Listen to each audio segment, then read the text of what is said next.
Shalom fidèles téléspectateurs, ça a toujours été un réel plaisir de vous présenter cette émission Second Souffle. Neboyebi, Momesano, et ça deuxième émission il y a année 2018, donc nous entamons ce mois de février.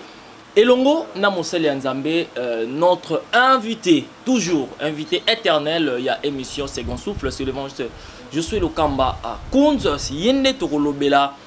Pratiquement sur toute l'émission, comment s'est déroulé le mois de janvier, déjà et bandeliané, neto banda qui s'y entamé février, bah surprise est belé, mais je mérite mieux y aloba vraiment beaucoup plus na place tanga parce que c'est lui qui est notre invité. Totuna mituna oyobino pe bozo s'est posé supposons par rapport au mois de février, ils ont senga nini ils ont senga salama nini fouezala, on ne sait pas vraiment du tout, mais néanmoins Toko Lobelango et le Monaye parce que c'est lui qui est notre invité. Je crois que dès l'entame, nous allons simplement saluer notre invité. Bonjour, le Vincent Kamakounz. Bonjour, journaliste. Alors, très en forme. Très bien, Nangolo Nzambe. Voilà, toujours Nangolo Nzambe. Vous voyez cette sympathie, qu'on a toujours très sympa. Il y a bien Nangolo Nzambe. Nous sommes bien, mais il faut que je sois au Kamba. Nous sommes un tel n'a pas la pona zala mais yo tango lobi nangolo nzambe siko ngai oyo azo sala ngana zala eza Jésus Christ na ata mukolo moko te muta ko sala ngana zala voilà et bani ndengini mutunde akoki ko sunga nga voilà c'est ça na zala reconnaissant envers muta sunga ngai mais oyo azo sala ngana zala pe ezali Yesu mais pe muta ko sunga ngai te soki nzamba touché été voilà voilà c'est ça siko yo solobi yondo zo sala ngana zala mais ça a toujours été le langage quinois, quinois ba le belango mo mingi que yem to sala ngala zala yem to sala penana vivre na libota so nini mais voilà c'est clair avec le Vincent Solo Kambakounz, c'est Dieu né azo sala que yé azala jusque là vivant et en bonne santé. Le Vincent Solo Kambakounz 2018 yango e bandi année à Sika makambo Sika tout cela kino na janvier. Tout le monde m'a ramené les kaki et surtout l'activité et belé mingue salamaki année 2017. Nous entamons cette année 2018 n'engé banda qui déjà mois de janvier au lobby batuba longa mois ba vainqueur.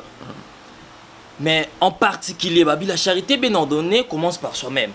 Yo moko Vincent Solo Kambakounz. Nini oyo yo au monique parmi ba défis zalaki makasi au longi yango na mois de janvier. Merci beaucoup. Ba défi ezalaki makasi na mois de janvier nzamba pesinga elonga amen mususu na lobango mikolo mizali koya parce que les jours parleront voilà pour moi na lobango boyezate mais après ba jour ndebo koyeba kena au moins makambo ezalaki na janvier onga na longaki yango voilà et puis les susu na longi malade nazalaki attaquer na malade na ninga jeté et va se souvenir abela mais na longi parce que il ezana batum susu abeli mais malade longi oui c'est qu'il comme ko vivre toujours na bakisi pe malade ebomi c'est pourquoi ngana longi yango na kombo na Jésus Christ na longi na za bonne santé na siko voilà malade takaki mais ezate dans nzamba longoli yango na longi malade ndenga pe na biki si au moins siko et ezana makambo ebele oyoke nzamba longi singa yango même banguna nanga lelo bakangi minoko bako siko lobate na longi bango na mois de janvier bakana ki mabe pe ba salanga mabe ba bebisa nyonso na réputation na ba kosa nyonso sengi ba sala ba monter bobi église on ezokufa ye azokota mai mais lelo baza bakoti mai malheureusement pour la bango simite na longi bango voilà il faut olonga banguna na yo yango nde siko mois ya vainqueur mois de janvier nde yango ngana longi nanga yo siko longi te benga na sambelo na sambela pona yo nzamba longi sa una biso ce que tu peux faire pour remporter la victoire likola banguna na voilà donc ça nzamba za trop clair hein kolobake yo soko longa kité to sogina no longité le numéro sur au bas de l'écran benga ezaba numéro ya Vincent Solo Kambakounz dès que vous appelez au Kozoye Yemoko après ça remonte à ma téléphone c'est lui qui reçoit à chaque moment à chaque heure 24 sur 24 à Mbaka et l'église est bel et bien située dans la commune de Ngaba Ri Kipata arrêt Kipata route université surtout Mikolo bon ça on pena bouton donc ezo si la Mikolo donc ezo comme pena pepele donc à quelques minutes sur on a rompu Ngaba poko Kipata ezo sous tenté même aux ana victoire poya nzela ya commune Ngaba to yolo ezo sous tenté nous sommes juste sur route université avenue Kipata numéro 24 commune de Ngaba quartier Baoba. Alors je suis le Kamba Kunz. Olobi yo obimaki molongi na mois de janvier et que makamususu au réservant exclusivement pour pesango comme ndakisa na mikolo roya to bombi pe biso nyonso tozozela yango. Mois de février Nzambe à prévoir nini pona nation congolaise pe église mobimba même. Merci beaucoup. Na mois de février Nzambe a lobby eloko moko pona nation na biso et puis pona monde entier, dans tous les 5 continents, place Bozola Nanga. Alors, ezali, moi, il y a transfert. Moi, il y a transfert, je dis bien. Transfert, déplacer quelque chose d'un lieu à un autre. Vous comprenez, Chico? Donc, au déplacer le au longo lango et qui n'est pas ou alors, kolongola eloko moko et pas na mutu ko tiango pas na mutu voilà ko zeloko pas na mutu mususu o yango pas na mutu mususu donc yango moi il y a transfert réseau salama transfert même ya malade transfert même la royauté transfert même il y a pouvoir transfert même il y a naluba il y a mbongo transfert même il y a ba chance transfert il y a étoile transfert il y a mayele transfert donc na zoloba naza je suis en colère. Toujours voilà. En colère. Toujours mais oui, en colère contre ceux qui trouvent les enfants de Dieu. Quels qu'ils soient, ils vont porter leur peine. Djamba kotika bangote transfert fait salam. Yango omoni namokana na Nzambe. Ce qu'on permet n'attendre. En tout cas, vous êtes très libre de lire cette parole. 1 Roi, chapitre 2. Ça dit Christian Makela la douceur. 1 Roi, chapitre 2, verset 13 à 15. Adonijah, fils de Agit, alla vers Bathsheba, mère de Salomon.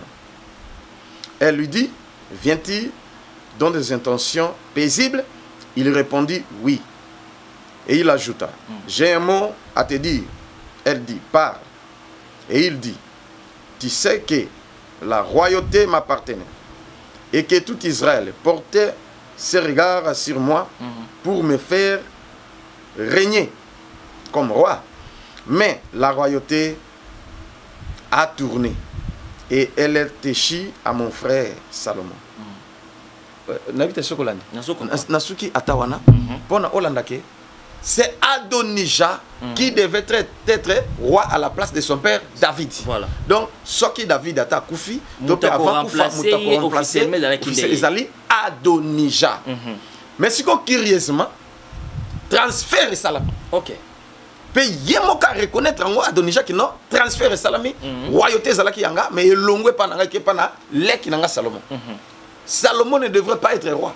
Mais transfert salami royauté longwe pa na et que pas Salomon. Siko event sur le Kamba Kunz. Nini esali ke transfert wana yango nde to ko expliquer ngo na église.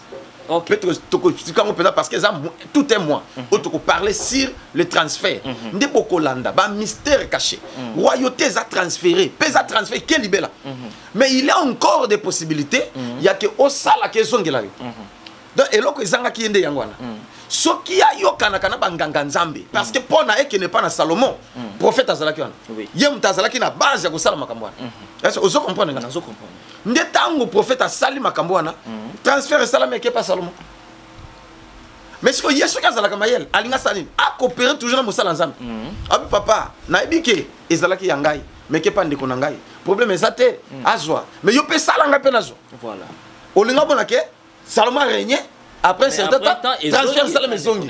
Mais oui, il y a des prières à faire. Il y a aussi qu'on va te belé transfert d'onction et kende vous allez onction. Et si là yo papa yo tala mosala nza obando sa ba miracle ba prodige ba prophétie ma kambezo fungwama un certain temps paf okota mai siko event se sur soki ki a dit voilà pona pesa na kana makambo loba okomona mama papa mama libale zalaka ya yo bo sombi biloko na mobali bo gisinyo surtout na fiancé boza bien tutu biloko ekoki e komala ko bala ba ke bala camarade na batiki transfert salam ti le lozole la baboto langa libala. Mais or, il y a la prière à faire pour que récupérer. Amen. Donc c'est que vous avez une sabiso sur parce que je suis en colère. Loba pena mosala nzambe na pesi ota. PDG, au monisiko. Mais on attaque PDG. Ezalaki ya yo. Au saliba de marché tout ba confirmer moni pe non yango yo mokonza signé et tika ba publier. Mais au yo ka jour la publication comme mutu mususu. Yote Yombo elati. Yombo. Omoni oza soda. Mais liste 5 sur 5 comme on est dans la carte au commis colonel, au commis major, au commis général. Mais surtout cas na publication comme exact transfert et que par le mutukuto batsa qui dété. Azu pété na yo ya monele opacité. Ozala qui maïele na classe, ozo briller d'une façon extraordinaire. Mais à un certain temps, maïele silio bourri qui si bourri, au salon surtout maïele les souté, au kokate. Mais les gens t'appréciaient, tu es très intelligent et ainsi de suite. Mais maïele kenda, maman au bota bana, talabana ona. Bana okola bien, maïele au sakanate, mais à un certain temps, bana bourri qui tilelo, transfert et salam. Bato bazali na base bazali. Voilà. Ya kosala ba bilo quoi. Si que on a zotu na motu na boevan ce so kamba konti. Ndenge nini libota nzambe fo esala po ba récupérer bazwa transfert ya oyo bango ba bungisaki. Prière. Ba consulter parce que nzambe asala kaipa na chaque musala nzambe zana dona ye. Voilà eloko na zoloba. Soki nzambe peso don na te problème ezate yaka tokutana. Nzambe pesi biso don wana. Il y a tout ça la prière. On ne peut pas tout dire, on ne peut pas tout faire dans un jour. Parce que nous sommes pétants à Salaki Mokili. À Salaki Mokili, na mukolo mokote. Premier jour, ils allaient titi. 7e jour, à se reposer. C'est pourquoi ce moment-là, les autres mythes au Bilkambo. L'obit au mythe au Bilkambo. Il y a pas de chose qui est dans le personne dans. Il y a pas de transmettre ce que j'ai réussi de dire. Mais ça, nous sommes doit prophétiser pour notre ici, mais soit solution. Mais ça, nous sommes au yé. Après cette solution, il y a mais ce que moi je suis pardon, ça dit. Au tout mais on peut tout à mon piste.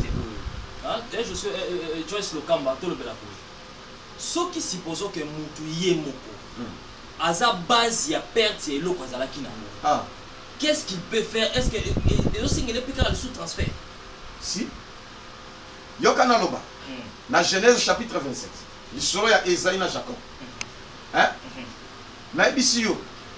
Transfert salama ya yes yende ya ba pambola ye mais akepe ko lukanyama pona lamba pesa papa pambola ye mais Jacob asani aye abibimisi avant yabi eke mais abo sali yemo ko pas reconnaître azalaki na base ya transfert on yemo pourquoi il avait vendu son droit de naissance na biloko olia. OK. Abi pesanga ya pesanga kase soki bongo pesanga ngana koma ya koma lek izwa akoza nzala au moins si on a teki ateki bokulutu nzoka transfert ateki déjà transfert ya libambo. Si nous regardons, il était à la base de ça. Voilà, donc ces transferts ne salamara nango à partir ya kondima ko céder ya ko céder poste ki ya na biloko olia. Voilà. A céder ya ngomoni ke batum susu pareil a céder transfert pe salam mususu ba sombiye kaka mbongo kaka occultiste yango nasala kanda occultiste ou bien bato bazolo ko ngana za occultiste ko so nzamba limbisa bango na ko sala kuna occultisme ni yango na seki occultiste akabeli mutu mbongo mbongo ezanga tina $5 asombi vinaye transfert ici pour ya so ezani mutongo azaki na distraction to ezalaki nini po ake ko perdre vie mo maboye kaka pona ko kabela mbongo pa bakabeli papa na bato basambelaka bazokufa pour dire que Zambia a la capacité ya ko sala makambo nyonso ya ko délivrer ya ko sauver ya ko bénir ya ko guérir mais une chose esengelo za la prudent yango yesu aloba soyez prudents comme des serpents et simples comme des colombes. Jésus a vu quand même quelque chose de bon na kati na nyoka bien que nyoka eza Satan mais obi aza na prudence mais bana nzambe ba eloko na ezate vous comprenez ce que mais ba nzambe moi kondimeleka trop bali kondima kondimezate soki kondimeza ba ko céder vous comprendre pour mutu yeba sagesse il fait ça là donc discernement des esprits ndenge tozali bo ozali mwana osala musano kitoko bato baza apprécier mbala moko osoi moi voiture noto po lingo bala rien to yebi ese ki asa ki sini tout bato ba décourager mbala moko ozo c'est que il n'y a pas la sagesse, ils ne sont pas prudents. Il faut moto ya lobi boy intention ezali nini. OK. Alobi na likamoni. Non, il faut te prier tout na nzambe. Qu'est-ce qui se passe? Nzamba koloba ozo mo bala nzamba bazana kondimate baza manipuler par n'importe quel esprit, n'importe quelle situation. Yango na solo babo. Transfert Ezo Salama. Tous les jours, Ezo Salama. Voilà. Transfert à grâce, transfert d'argent, transfert à pouvoir, transfert à l'ikambobo. Tala, au kufi politique, ok. Parce que tu as transféré quelque chose. Mais voyez ce soir, quand on a kamba kufa, pour na kataote, Au rappelé nga témoignage mo baki dimanche ça là que pasi ozo regretter ndeko moko boye. Olobi ke kimutema malamu na ye e bomisa ye. Et ça lié transfert ya frère John natangi na comme frère John mais na comme susu bo bande koné basola na ngai. Ba yebi likambo yo. Na limité frère batangi si na noko na ye. Maman kufa papa kufa za orphelin de père et de mère. Non comme tatangi si. Ti assisi na campus ya. Tant asilisi Zoa musala frère Zoa musala te. Un frère qui craint Dieu. À ça mon église mokobo. A banga nzambe, a za vraiment frère banga nzambe. Donc a bondela ti esimbakate. Voilà. A Zoa musala te. Et puis ndia ye, surtout to ko sambela pona ye, nzamba talisi. Abi noko na yo, mutasa na base. Aboy, habite noko nande muto abokolinga banda ko mwana. Moté ba message on peut kabula ba famille. Tant ozo bala mutu vérité moro boye, oye aboy konzima na croyance no panzi libota batuti. So, au moins, tu as pour nous réconcilier. Mais là, tu as pris ta solution. Si mon prophète a payé bongo, a tiki kaka bongo. Donc, naïbite ceux qui. Ezaki ya solo. Nzambe to eza nzambe. Voilà. Ya nzambe okomona kimie kokota. Ya nzambe si tu as pris ta solution. Voilà. So qui nzambe bina loba no loba. So qui bina loba te no loba pete. Na tangi na kombo nzamba lobi. Noko na yo. Ya bite papa. Noko na mutaboko linga banda bu mwana. Papa na mama bakufa. Ti na six université. Ngabi ya mutaza na base ya blocage non et puis posa yo mokote ozana yo na et tout le quoi même na bana na ye abili kaba bana oui batangi basisime ata mokote abali ata mokote abongi ata moko peta zu musala noka sana bana 6 yazali ko la 7e parce que adopter il comme son fils voilà comme moi la affaire d'adopter une chose bien que tu mes problèmes ils to bonde la nzamba délivrer to bonde lit paf azwa ka musala te azwi musala na ville jour azwa ki musala aki a signé contrat na ebisi koloba te kanga munoko na yo yake koloba noko atomboka akeka du fait ka ye a lui papa noko na zu musala bangage ngai boboe kutu nuto signé contrat tout wapi na place boboe atomboka makasa finga abi olingo prouver nga nini noko na yo aboya moni pa abi olingo prouver nga nini olingo lakisa nini noko nga na zu musala sikozo abi na lobi atomboka na biso ke frana abimi na kanda ngai kolobo tala bonga me naibisa kioni siko noko voilà tango sikoyo esili naibisi na bi frère salantation na moni ki olingo zandako mais salantation nzamba linga frapper moto aza na base mais attention ata un frère ko takuna te ko kene pe ko talete OK so ki te transfert au salam ya moni ki ya lekin nzambe na motema mawa noko abeli titi ako Saint Joseph esimbite mama yemo et comme ina mama yemo noko azokufa azozonga azokufa ba obenga ye noko na munoko ne kaka John mais peut-être azokoli ngati kala maloba suka ke sel bande kona yo bande kono batikali yo lozu musala sunga bango maloba ya suka wapi transfert azoluka transfert salam bon nzambe suka apekisoli comme ko sala te soki alobi sala c'est ça. Mais nous avons dit que andini pe oui ça va na okendete pasteur. Ndenga ke musala na ville, le kapé maman imezalaka kuna ba bengie. Yo peza no kazo kufa. Mutaboko lio tout consort abi ça va na zoya. OK. Tanga sisi musala John akendeketa sanini. OK. Akomi. Oh noko John aye afungoli miso. John na kolela. Atie maboko. Nzambe bikisa noko ani tout asambeli pona noko. Asambeli pona na kombo na Yesu amen noka fungoli miso merci OK ba soliti esi ndenga bimi azongi na nzela kaka mati na mutuka fièvre fièvre akoma na ndako moete asukoli alie mosi na servir ye ake ko lala ala mukate ndenga lala na kokufa nsongo noko kuna biki azongi normal tilelo noko aza voilà transfert et salam. Il y a un transfert et tout salama. Voilà notre manjana. Voilà.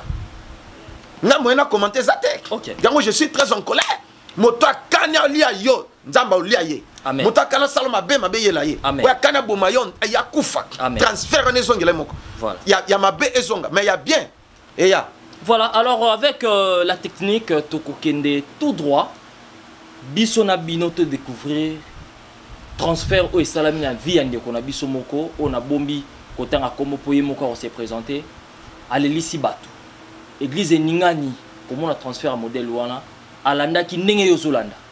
Alors l'adresse est simple, Kipata 24 commune Angaba, quartier Baoba, route université, Sokoye, Tokoyambayo, Moussala Nzamba Yambaka. Mais nous regardons d'abord ces témoignages, nous allons rentrer pour continuer notre émission. C'est parti. Maman, Kongo nani pe ovandi wapi? Kongo na mama Vero. Ya vandi na Kasangulu. Ah, maman Vero. Ovandi na Kasangulu. So combien on lui témoigné? Nzamba sali le pona maman Vero. Nzamba sali ya mingi. Ah, bozo excusez. Libanda bazo ka bien te papi o matsamwa. Ah, Nzamba asali ya mingi. ah. Soki na Bible babenga kai Jehovah Rapha bayebaki. Ah. Parce que c'est lui qui guérit. Amen. Nzambo yo ya prophète Josué azam nzambe ya retour à l'extérieur. Alléluia. Amen. Ah, Nzamba sali pona maman. Nzambe asali nazaki malade. Ah. Asali na opération ya myon. Lokola l'hôpital na mokole. Na mokole. Lokola nazalaki kokoka étouffement après 5 jours abelisi ngai. Ah. Babibo kende après 8e jour ya bakatola nsima. Ah. Tant tozwi ka transport tokoma vers cité verte tokutani na accident. Wow. Wana pour l'opération 5 jours. Nanu mpe bakati basinga te. Oh là là. Tant tokutani na accident camion bandi obimisa milinga ya po epela moto. Ah. Mosungi malamu eza kaka Yesu. Amen. Yaya nanga lobaki aza garde malade mais na ntango accident asotaki atikaki ngai. Wow. Ntango yaya asote ngai abite ngai so natikali na kokufa na moto ebembelange komonana te. Leta nalingi nasote aleli bende ya camion ekoti ngai lisu na kota. Ntango ekoti ngai na perdre connaissance. Babemi biso na lisungi après 2 semaines libumu. Lisungi wapi? Lisungi hôpital ya Ah, hôpital ya Lisungi. na cité verte wana. Ah. Tango kaka libumu bandi kovimba médecin directeur abite bazongise na mokole esika basalaki opération. Ah. Tango nakomi vendredi ote kuna ya le 12. Nakoma na mokole balobi non il faut babandela nga lisusu opération bayebake eloko libende esali nini. Oh là là. Mbala moko samedi tango yaya bandi koselamate alobi opération mbala mibale moto akufaka. Abandi kolela mbala moto evimbi toyoki papa na radio azodeklare mpona bato ya malade. Tango olandi na radio abandi kodeklare mbala moko yaya alobi te azwi adresse ya awa ayebisi nga alobi tokende kaka epa prophète wana. Bandeko nasali 27 ans na témoin de Jéhovah. Ah, yo za témoin de Jéhovah. Ozalaki témoin de Jéhovah. Mukolo moko 27 ans. Mukolo moko na kotaki awa nalobi nazali susu ta témoin de Jéhovah.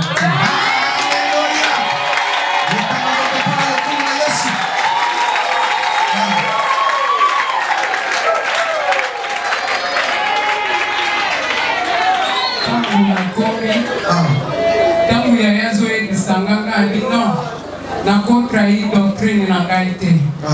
Bandeko na nga kozala mondimi ya doctrine te ezala mondimi na Yesu. Nakotrahi doctrine na nga te yaya lobi kokende kuna libela te kende kaka pasteur wana adeklare mpona otandinga adeklare na radio lokwa moto ayebi yo. Nga natali nga biso nalobi na boya yaya okimanga na moment faiblesse na ndimaki. Ezalaki pamba te Saint-Esprit bandaki koloba travers yaya na ngai. Koya toye protocole po apesa biso place ya kansaki naza na zero. Libumu ndenge evimbaki nazalaki libanda. Kokoma kaka papa bandi kodeklare 2018 oyo ata balobaki okobika te ndenge okoti awa okobika na kombo na Yesu. Ata oza na problème ndenge nini yamba solution na kombo na Yesu. Ayekoloba makila na Yesu elongisa bino na makambo kosala lelo. Nayebisi ayanga bitala lisuba biloko mosusu memi ngai. A déclaré bien le quoi femme de distinction, mais bakisi makila. Bato témoin de Jéhovah baninga makila na Yesu te. Baloba soki bakondima makila na Yesu bandi Maximo Kimba. Bandeko bato témoin de Jéhovah bakosaka bamela Bible mais bazanga révélation.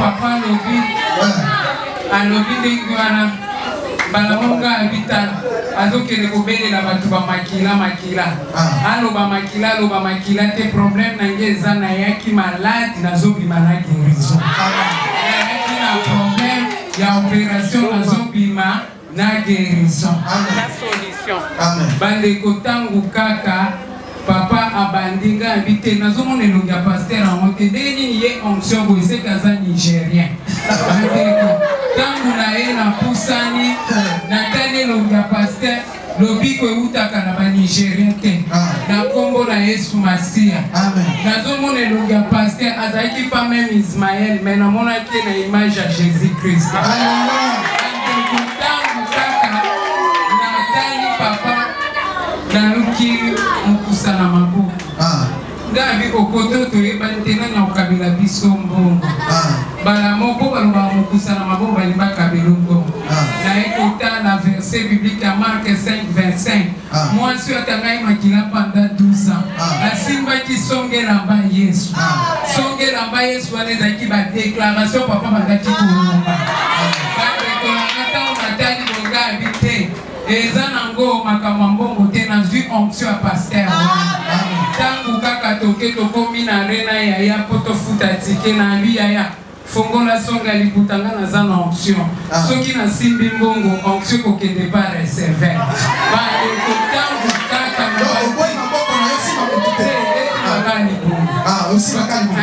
nabandi kodeklare nakokufa te nakobika ndenge natamboli boye bandeko 2 semaines na mesulajaka te eloko te ntango ozwaki shoke wana osali 2 semaines osolage te le 14 wana nayaki le 15 fo na 9 na passe na salle d'or tokomaka na 01 libumu ebandi kotoka kaka ya libumu mpona kita nayebisa yaya tala paster wana alobai na okufa tale na misaleli diare mbala moko tokoma na 9 tension emati naleki lisu na opération te balobi tokosala ye opération lundi prochain bandeko lundi prochain nde lelo nazotatola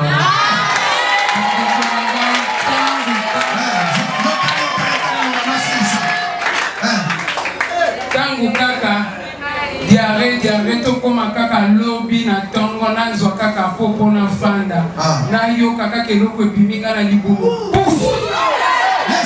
bandeko ntango ebimi forme ya estomac ya soso tala ya monene babenga médecin alinga simba ngo église babenga église bamoko amonaki ndenge na panikaki bazwi batyango na kantine kokendaki tokoma vers 14 ligumu ekitaka te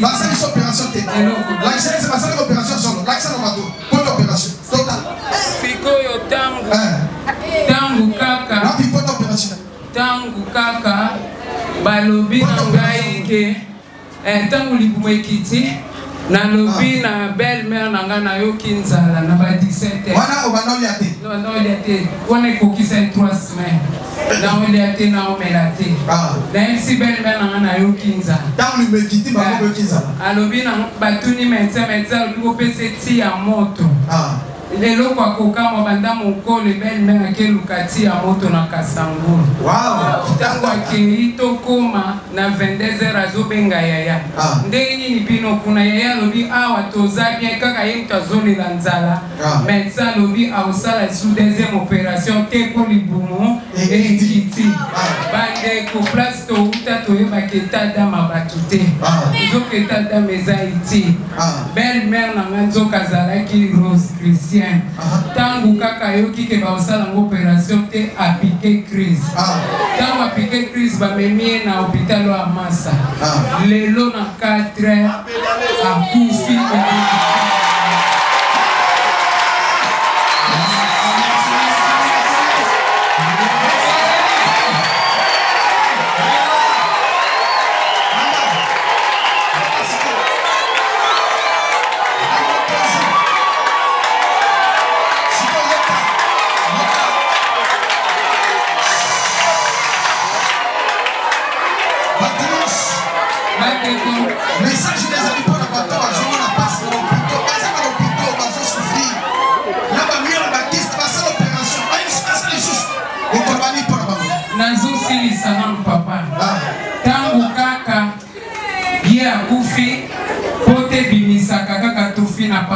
semaine.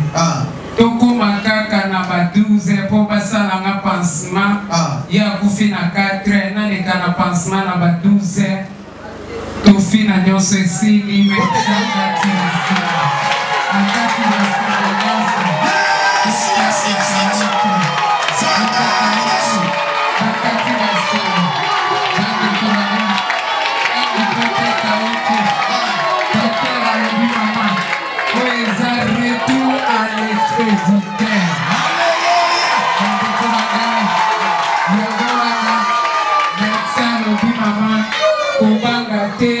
Boluka transport bozonga morgue oya bongisaki mpona nga zanga jofe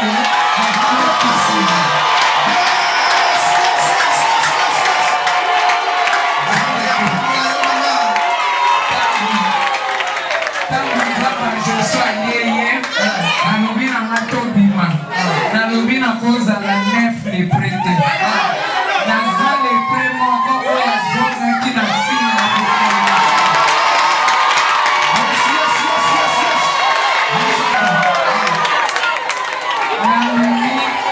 basaki ya minene na mokongo wanda 27 ans nazwa eloko te me nakomi évangéliste ya église oyo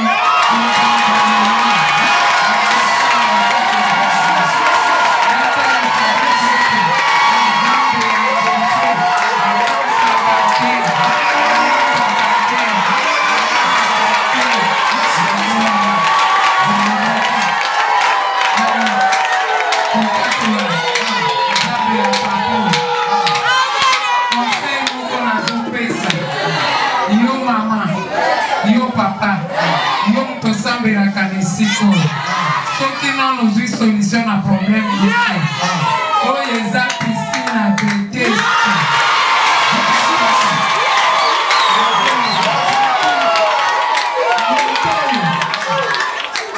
akotimonela yo mbulu na temi 18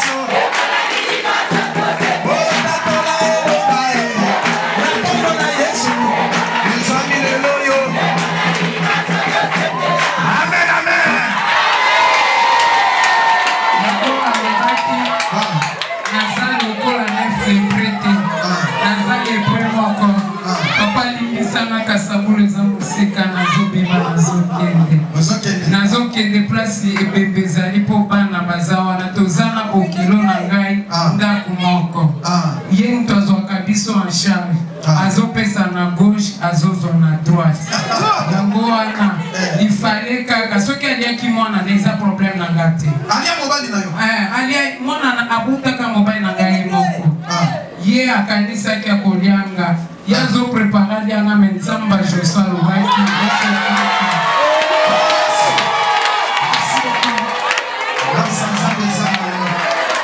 Zamba protection, Zamba focus, bénédiction financière, matériel et spirituel pour comme évangéliste international. Au nom de Jésus, Zamba Foutayo, la bombe de Jésus-Christ. Amen. Voilà, fidèles téléspectateurs, émotion, hein? Somo makasi naoki frisson. Kota la témoignage à modèle à Boé, et vraiment sur le Kamba Kunz, de quoi témoigner, mais transfert et salami, Bokilon a Koufi. Bakundi épée déjà. Baolingane Bakundai. Bali Bakundai. Bazan na matang il fait bimbe bima Bakekunda. Bazan na matang. Sikoyo. Ina yo Rose chrétienne. Oyo kindengeni. Allié dans le moine na yo moko unique, fils unique allié. Au moins ce transfert. Pour nani akoma na mbongo. A volé, succès et consort. Et ceux qui en ont été alignés sur moi, c'est à moi nanae.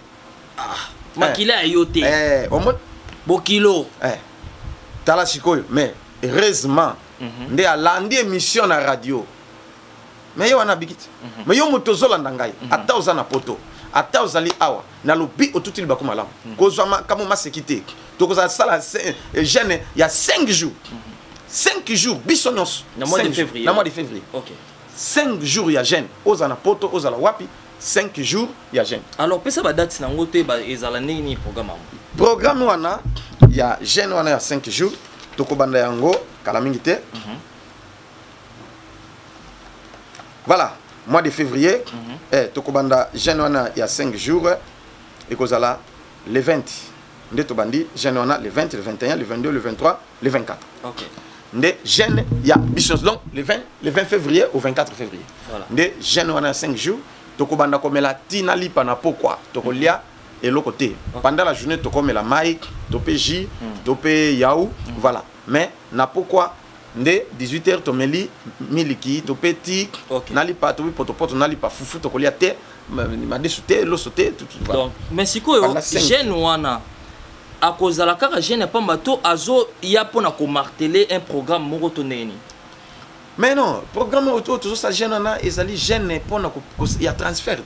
Eza ma sécurité que chance eza ya yo. Mais ba botole mutu sazu yango. OK. Mutu na azana force ni na zuyango. Tout le monde a baboto na bandaku pangu ya bino mais mutaye na mikanda mususu o ya bango azongo ndengeni mapango za avant 1960 c'est comme ya bango ndengeni. Ah voilà mais ce que poison ngela yo eza ma sécurité au perdre chance on no comme mukonzi mais au perdre mutu msazu mais pour récupérer yango yango na eza pour tout le monde na binde comme sou banda ki députation ko postuler azwa kanete bato msusu bazo okabe azwa ki na ba po ebele. Mais balongolié surtout qui va changer mais vous comprenez que cherche-moi au lieu de sacrifier mutu au sacrifier moi na ndenge député mususu à sacrifier mon anaye à zupete à katani nganga kosiye toza bien disposé pour nous sa solution. Voilà, il y a mutu nyonso na bina kombo na iso. Amen. Là je sais qu'un simple instrument partout biskozali transfert même il y a grâce transfert il y a business on va nous réussir na business tala bayaka na ndeko kaka mutaye asombi biloko nzoka mutu ana za mutu mabe asombi biloko ndinga ki ana transfert salami mbongo nyonso ki oui et arrivera tout le monde à atreche ko resirte mutasombeka biloko mbongo aza moi c'est pasteur s'il vous plaît au moins siko mais nzamba sungi tango aye tokutani to bondeli tozongi sele yaye amen mais lelo nzamba fungoli afungwami autonganda ko étage et c'est comme ça elle a évolué siko to sala nini kasi. Donc engelo ba ke moto pas otala biso yo pe sala makasi ya ko région de biso adresse ezo flotter na bas de l'écran bozo mona wana avenue Kipata référence eza arrêt Kikwiti oui mais Kipata pesa arrêt soko kiti wana to na Kikwiti to ni Kipata eza juste deuxième avenue après Kikwiti okomi so za na rond-point ezo 5e avenue après rond-point ezo nde okomi na Kipata na ngamba makala te po Kipata eza makala na ngaba mais na ngambo ya ngaba numéro 24 okomona panneau ya monene eza wana elonge mosala nzambe ezali numéro 24 soko koti okozala directement accueilli. Alors franchement soko makunzi mois de février on yango tozali mais pas programme na ko yamba eza ndenge nini échanger comme na ba condition pour na 2018 on est bon non d'abord avant na pesa programme ya koyamba nazo pesa nano programme na ya retraite za 5 jours du 20 au 24 et puis le sous séminaire pour nous clôturer transfert et ça 2 jours donc les 27 na les 28 et ça mardi na mercredi wane ko zala benda bika ko zaka de nini 16h voilà oui de 16h à 20h 16h à 20h pour tous attendre ko sala musala nyonso voilà donc 2 jours seulement et nzamba ko se manifester siko na bateau nyonso no bazana poto to ko sala bango pe prière na bango donc bokolanda vers la fin il y a fin du mois to ko sala déjà à partir les 20 bo soit déjà prière to ko sala pour na bata poto bo baza sur place nde bakoyaka na église. Voilà donc ba sur place pour une église mais ndeko za na Brazzaville Katissa Yaka on a encore le temps Katissa Kota na Kinshasa okoya kokuta solution na yo église eza munene place a olala gozala so kozala moya olala te ko futa no tel te na église oya olala tozala biso nyonso ensemble si na katote mama mususu mama Charlie natangi na komone mama Charlie et ba boa kele mbaso na place a musala na muninga na ye il faut likolo e katana et puis moi te mobile ne Filemon ayena na nini to bonde to bon transfert voilà et ça la masikoy moto asali boy elongwa ezongela ye na kombo na yesu nde zongi lelo moto ango wana akene su musala te balongole na musala likolo poli il faut bakate likolo na mama yo oh ya tindela ki muninga ya biki transfert salami na neva bien na neva otindika ya mabete na nenga prière pour tindika na neva mabe mais la prière est petite solution aux ongi selaye amen ya moto na valeur ya kusakana te amen siko bato a satan il faut ko compliquer bango webi yesu kutu pona valeur ya mutu 2000 ngulu donc abi milimo mabe oyo to tinda wapi yo milieu mabe bazolo bango tina biso na bangulu awa bobi maboko ndeko na bangulu bobi 2000 ngulu moko awa na Kinshasa eza ba $300 oui siko 2000 motonga sali perte tout pour mo tout bakei pour na sauver âme voilà tala na lobi okobika na kombo na amen mais des démoniaques wana occultiste wana o rose christian wana mutu mabe wana za na famille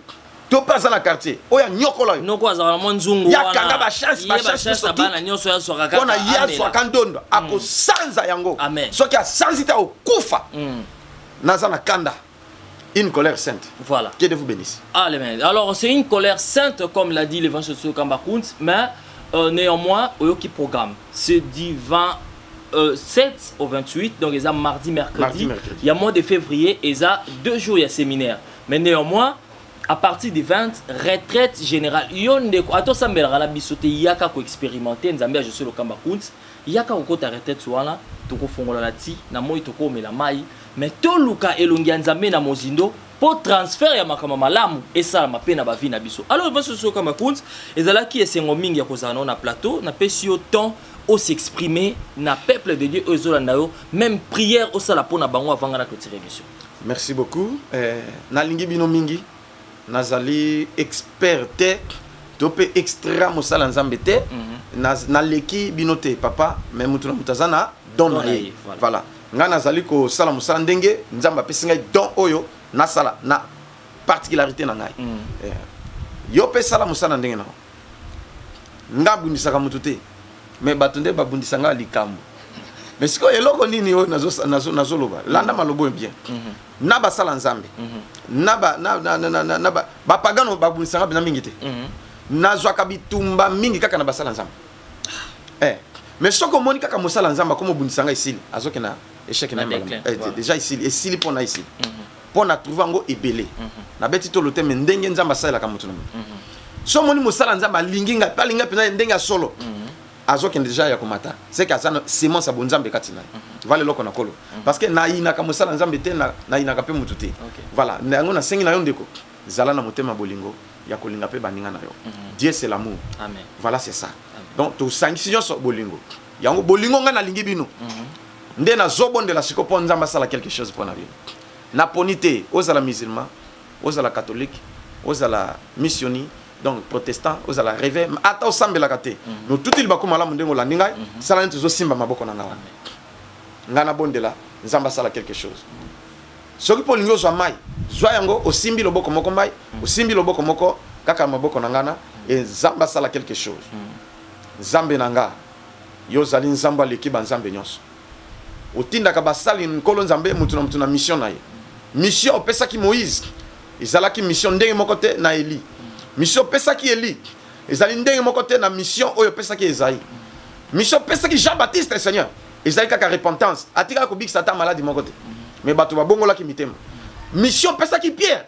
ezalaki différent na Jean-Baptiste père lelo opesi ngai même mission opesaki Pierre opesaki Paul opesaki nkolo nzambe ba koko na biso na ba papa na biso pour le salut des âmes yango po opesi ngai au nom de Jésus pour que bana no ba se retrouver ba vie éternelle et puis avancer ba mener une vie paisible et heureuse reçois le transfert au nom de Jésus oyo bungisa zwa yango guérison au zwa yango au nom de Jésus botola biloko surtout oyo perdra zwa yango botola même banguna parce que transfert salam ki en Égypte Nzamba lobi na Moïse vous allez dépouiller les Égyptiens ba dépouiller kimango au nom de Jésus o dépouiller banguna na yo o s'accaparer na nyonso olia olata omela osepela eza sengo nzambe eza pesengo na ngai na kombo Jésus Christ na déclaré amen. Amen. Voilà, nous sommes arrivés pratiquement à la fin de notre émission. Nous avons clôturé l'émission sans pour autant remercier l'équipe technique accompagner Bissolelo. Je vois derrière les caméras le plus jeune évangéliste de l'histoire de l'église Mema Maranatha,